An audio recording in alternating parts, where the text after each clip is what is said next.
Despite my average skill level at fighting games, I'm always excited for a new release. This year has quite the lineup for upcoming fighting games, and for me, SNK Heroines Tag Team Frenzy was on the lower end of the spectrum in terms of hype, until I got to play it. I was more or less keeping up with the game for the mere novelty value of having a fighting game solely focusing on cute female characters. However, I am more than happy to say that SNK Heroines is shaping up to be a really enjoyable and accessible fighting game experience that just happens to have a fair bit of fan service. The game is colorful, fast-paced, and a little different than your usual fighting game affair. First and foremost, SNK Heroines oozes with style and charm. The game runs on what looks to be a version of the King of Fighters 14 engine, and while not the most graphically intensive game, it is very colorful. From what I got to play, the game has a stable FPS, and animations are very fluid and responsive, which is, for a fighting game, a must. Even with the amount of debauchery going on with special moves and items, there was never any FPS drop in any of my multiple playthroughs. The over-the-top flamboyant aesthetic of the game is very appropriate given the title's concept. There's a lot of bright over-the-top colors and very cutesy design choices evident in a lot of the game's design.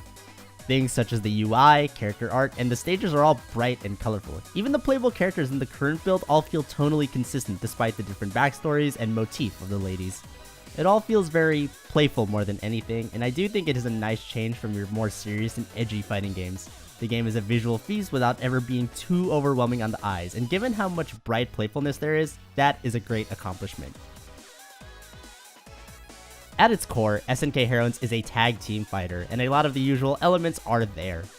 However, there are some key mechanics that are very different from your usual fighting game affair, the most important being the emphasis on meter management rather than HP. In most tag team fighting games, your characters have separate health bars, and when a character loses all their health, they are unable to be used for the remainder of the round. In Heroines, however, both of your characters share a single health bar.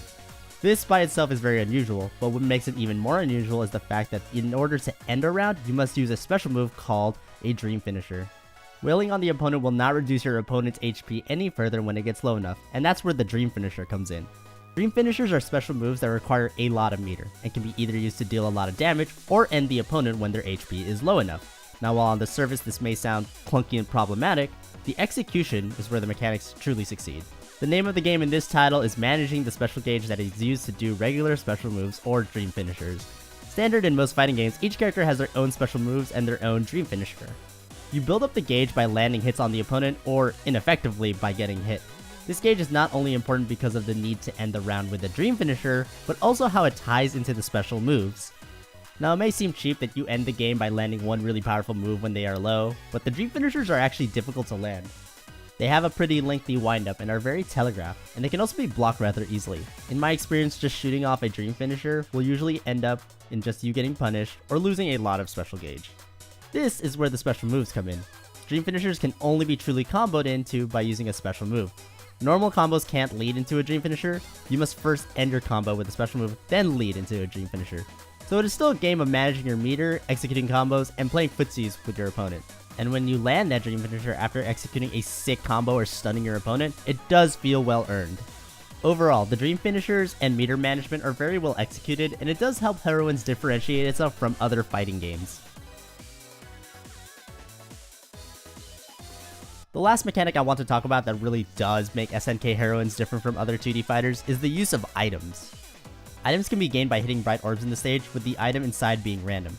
Now, items are a huge controversial topic in fighting games because many feel like it takes away skill and adds unnecessary randomness to a game. And trust me, I do understand people's concerns, but the game implements them rather well and in a way that doesn't feel broken. When most people think of items in fighting games, they usually think of something like Super Smash Bros. Items in this scenario are used as a balancing act for less skilled players who don't know the deeper mechanics, giving them a modifier for their lack of skill. In SNK Heroines, however, items are used as a supplementary mechanic on top of a player's skill.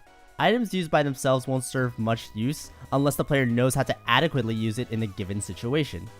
There were many times when I received a powerful item mid-match, only to mess up using it because I didn't know the range or used it in a poor position. Lastly, none of the items in the current build are so overly powered that you will win a match just by having it. Items are only as good as when and how you use it, which is a big difference from games like Mario Kart or Super Smash Bros. SNK Heroines manages to put a mechanic that most people see as a cheap RNG tool into something that rewards your game knowledge and skill. I got to try the game a lot at the NIS America event, and after leaving the venue, I just wanted to play more SNK Heroines. There was so much depth and action that I immediately wanted to learn more of the finer mechanics. For a game that looked like a SNK fan service wet dream, it has a great amount of thought and depth put into it. On top of all that depth was a good looking fighting game that was easy to pick up and have fun with.